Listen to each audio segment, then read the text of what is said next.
Hey everyone, welcome back to the channel, and yet again to another PC build. Take a look at this case in front of you, the Height Y60 Heiko's Bells Edition. And you might be thinking three things. One, you wish you had one of those and that you're a fan of Bay and you wonder what the specs it has. Two, that case is massive, there's no way I'm building in that thing and it's ostentatious as all hell. Or 3, get this weeb out of here, I'm clicking off. And albeit all three of these statements are valid, rest assured that's not the focus of the video. Instead, I'd like to bring your attention to this cute little fella, the Jonsbo C6-ITX. And albeit not in the actual product name, I like to call it the V2, as V1 had a really questionable power supply placement, at least in my opinion. Without wasting more of your time, for this video, I'll be going over the build process, how I got the parts, why this build is being created, and what parts I suggest you use instead compared to my parts, both to save money and get comparable performance, as this PC is honestly quite overkill, and I'll get into why later. The context of this build is that the C6-ITX will be housing my out-of-house PC, in which it has to fit in a literal drawer, as it will be staying on site for my new part-time job, in which I'm very grateful for. I was laid off from a medical job nearly 2 years ago due to work politics regarding multiple parties, and I was really starting to feel the burn with unemployment and constant rejections, which I'm sure a chunk of you can possibly relate with. It'll get better, bros. I promise. Since this new gig has a decent amount of downtime, I figured I'd make use of some parts that I had lying around, alongside the deals around me, and get myself set up. I just needed this particular system to play games while on a portable 1920 by 1200 screen, have enough storage to store some games and recordings, as I'll be using this PC to make guides when Genshin patches drop, and not cost $3,000, which, luckily, it didn't. Let's start off with the storage. I put 2 storage devices into this system, the SATA SSD being a 500GB MX500 from Crucial, rest in peace. I got this a little while ago building a $300 work PC for another friend in a bundled deal for only $35. The NVMe SSD though is an interesting one. It's from a brand called InnoDisk, which I've seen before, but I've never seen this model, the P8040S2-P, which is a Gen 4 NVMe with DRAM cache.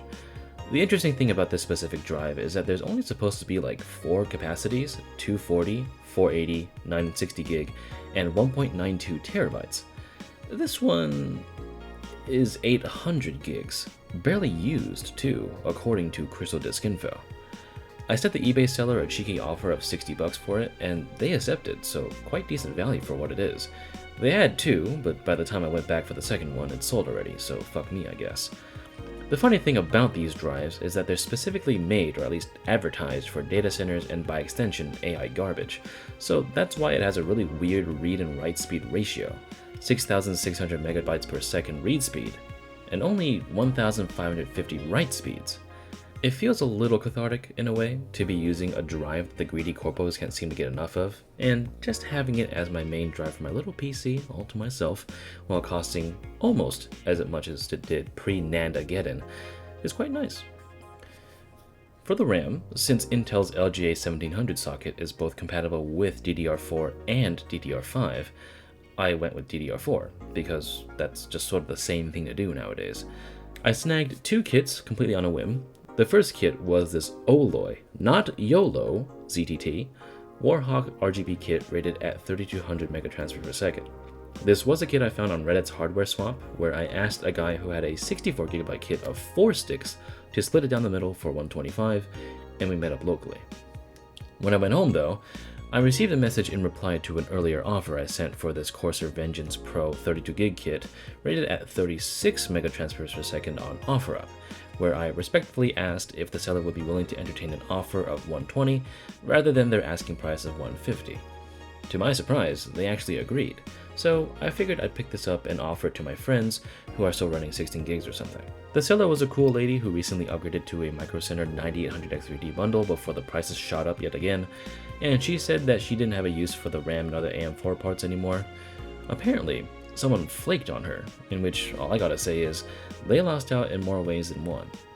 I was looking for a 32GB kit since I'm a tab hoarder and because they don't make 24GB kits, and my god, the used prices of these things went up in price again. They used to be $90 to $100, and now you have to haggle for them to be at like $120 minimum. And anything that's under that will get instantaneously snatched up the moment it's posted. Nothing will compare to having multiple sub $50 options new of yesteryear though. Gotta miss those days. Speaking of LGA 1700, that's the platform I'll be going on. The CPU I've chosen is the Intel i7-13700 non-K and non-F. I bought it 2 years ago for about $180 on OfferUp, and this was taken out of a modern Optiplex. And it stayed in my main rig on my Z790 before I upgraded recently to a 270K Plus, or as I like to call it, the i7-16700K. That in and of itself will have its own dedicated video in the future. I've just sort of hit a creative rut lately with how that video was supposed to turn out. Back to this CPU though, 18 cores, 24 threads, and stays cool even with an air cooler. There's just no reason not to use this chip I already had. If I didn't have this though, I would have easily gone with something like a Ryzen 5 5500 or a 5600 and an ITX A520 or B550. Or perhaps even dabble into something older and save more money, like an i7-8700 and an ITX Z370 or Z390. Even though those parts are reaching a decade old at this point, they're still perfectly capable for like mid-tier 1080p gaming. Considering that Resident Evil Requiem even recommends an 8700 and a 2060 Super for the recommended specs, I'd say they're still pretty relevant. For the motherboard, since it's a rather beefy CPU, even without the K SKU, I sent out a what to buy, or WTB thread on r/hardware swap, and I came to a deal with someone for this ASRock Z690M ITX AC for $180 shipped. I didn't want to cheap out on the motherboard. It was only then I realized DDR4 ITX LGA 1700 boards are genuinely insanely difficult to come across nowadays. I remember seeing these and other Z boards like these a couple years back for only like $120, either new or used, so we've come down a long way.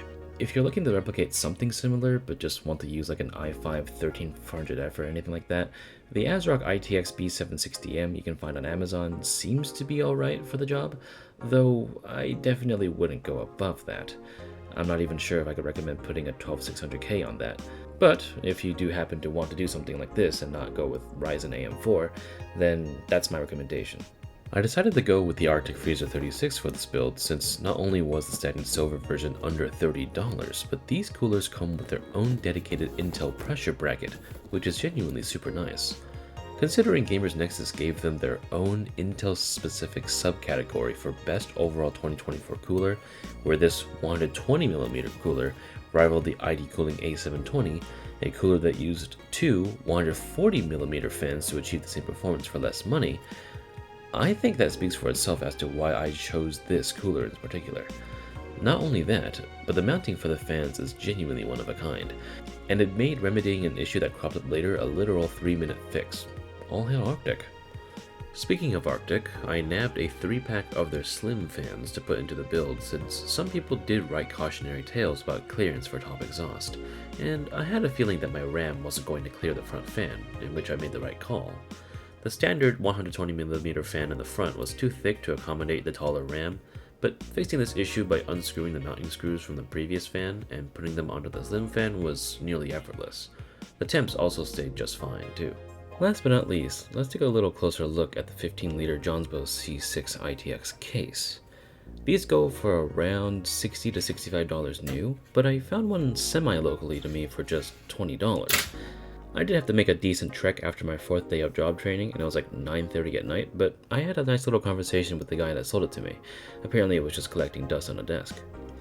Disassembly is quite simple, it's completely toolless actually, though what is slightly annoying is that if you take off the panels constantly enough, they're prone to warping, hence why you see some corners lifted up ever so slightly. It came with most of the accessories minus a couple brackets, but for my intended build, nothing was missing. The interior is quite interesting because you can actually see that it not only supports ITX but also micro ATX. I think this is just leftover tooling from when the V1 was done production, but I highly don't recommend you try putting an MATX board in here unless if you can somehow squeeze a 24 pin on the right next to your power supply. And speaking of power supplies, on the right side is where you mount it, and albeit you can fit an ATX power supply in here, I would say anything more than like 130, maybe 135 millimeters is too big, unless if you want to go for like a single fan GPU, because otherwise the best bet is an SFX power supply. The model that I chose was a fully modular Vitro 850 watt SFX power supply, and the reason why I chose 850 watts is because it was just available to me locally, since online it would either be something that I didn't want, non-modular, or perhaps a danger to my system. So this one has everything I need, from a bunch of PCIe and CPU slots to even a 12-volt high power slot that would actually split to 2 PCIes. For 80 bucks compared to what 100 plus on the market, I think that's fine. The rest of the case comes with the standard little bumps for fan mounting and also SATA devices such as a hard drive or 2.5-inch drive. And the top of the case you can't open unless if you take out the Velcro strap, which is kind of funny to me because I kind of forgot about it in this instance. But once you do take off the Velcro strap, it's toolless like everything else, and you just press the back latch and it'll just pop open and you can just pull it up. And you can see here that there's fan mounts on the top for an exhaust or intake depending on how you do it, alongside the PSU mounting like I mentioned. And you can also mount your hardware and stuff to the top too, like an SSD. From there, just do everything in reverse and you're good to go. But you're probably screaming at me to stop edging you and tell you what the graphics card is, and I have the answer right here. This is an RTX 2080 Ti from EVGA, specifically their reference model. I found it for 180 bucks locally, and the guy just said that it was too loud, which is understandable. Some blower cards do run pretty loud. And this thing is honestly probably one of the smallest 2080 Ti's there are. But unfortunately, I still ran into a small issue, which you can see right here.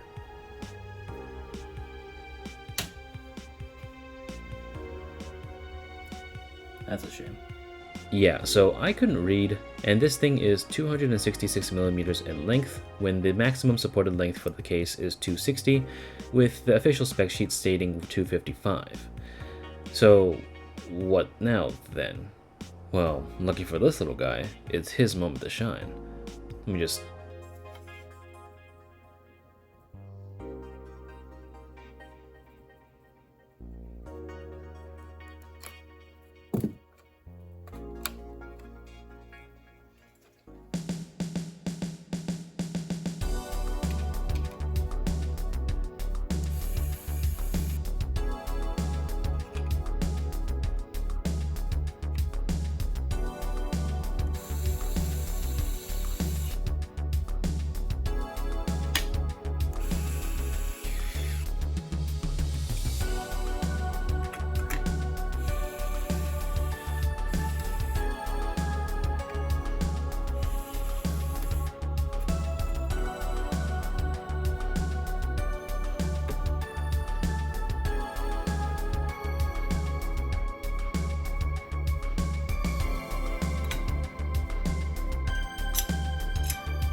I'm going to start off the benchmarks with Battlefield 6 in 1440p, rather than use my 1200p monitor since it just makes more sense. Steam says that only 2% of players use this resolution anyway. The game did put me on a balanced preset when I launched it, though I personally applied DLSS quality since I was only getting around 50 to 60 FPS without the aid of upscaling. Also, when I loaded up the firing range, I genuinely had a heart attack when I saw this on my screen, but I guess it's just some visual bugs since aiming fixed the issue. Anyway, performance is pretty decent with DLSS quality, at least according to my standards.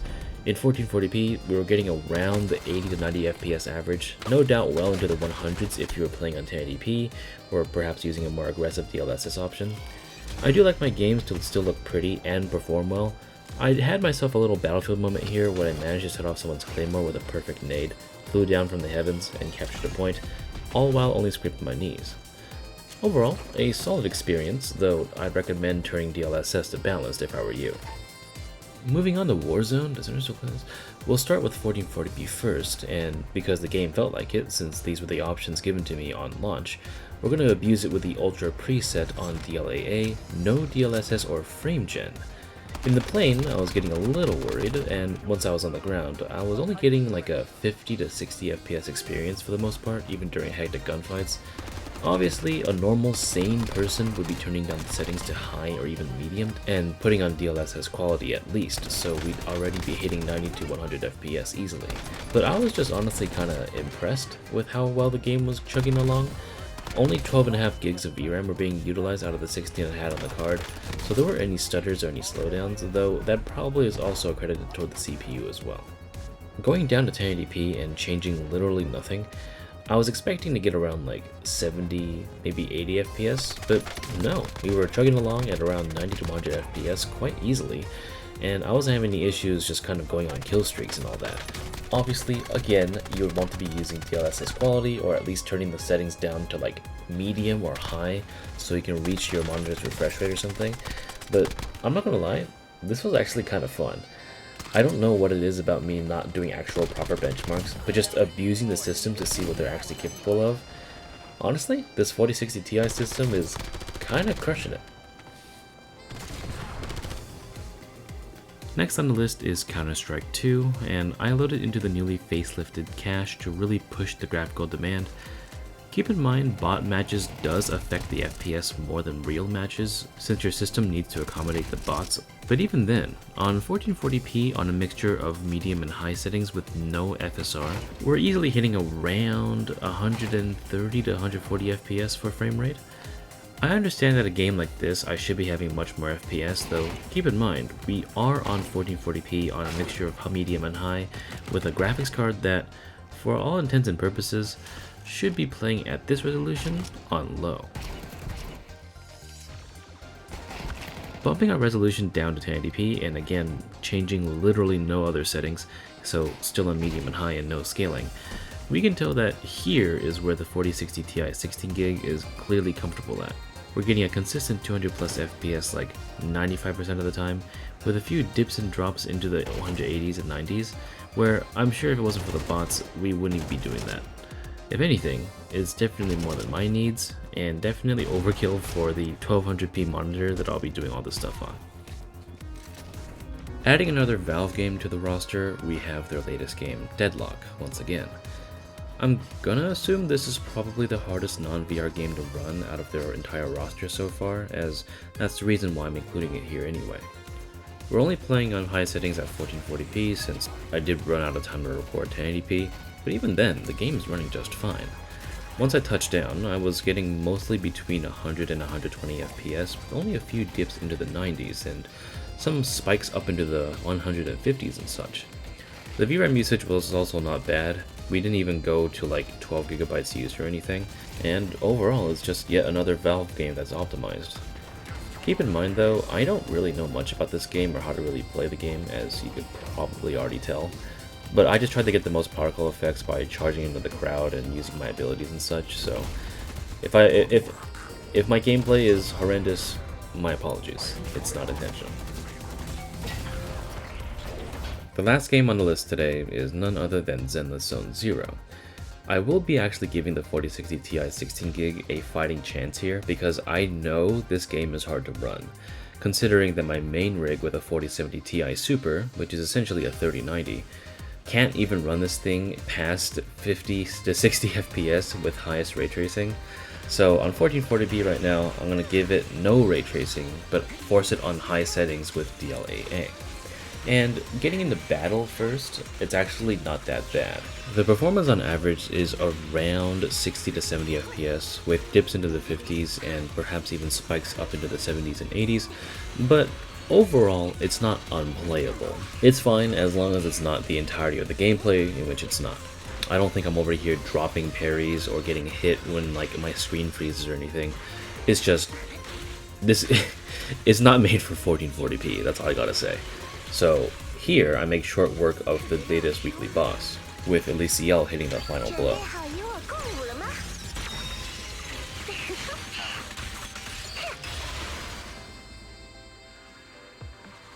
Moving on to Roscalifer, which is the new area introduced in 3.0. I'm in the main hub, which is Boastrum, and again the settings are no ray tracing but everything else maxed out. And I'm actually pleasantly surprised we're getting around a 70 to 80 FPS average, and it's not like you need 150 FPS to run around in the overworld or anything.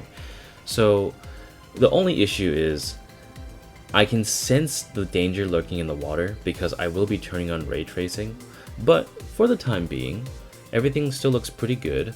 I haven't started the main quest yet, so don't worry. I didn't have any dips down below like even 50 FPS or anything. If anything, I don't think it even dipped down to 60. But we're going to turn on ray tracing, and you can tell right now the game is literally like, dude, you sure you want to do this? Bro, you good? Are you sure you want to do this? And when I didn't heed its warning, this is what I got. A whole 30 FPS on 1440p, and high key, it is just dying. Going back to my usual area where I do my benchmarks, and holy shit. However, what is interesting is that when I turn the ray tracing option from high to low, I managed to squeak out a 60 FPS experience pretty consistently. So even though that the 1080p card is doing 1440p, that's way out of its league, it still managed to pull it off. So even though this little black sheep card was not loved by literally anybody, and honestly shouldn't be, for the price that I got it at, which again was $300, which this essentially is a lower powered 16GB 3070, I'm happy with it. Like, this thing kind of kicks ass, I'm not gonna lie. If it wasn't already apparent, this is not a build guide, but rather just a build showcase.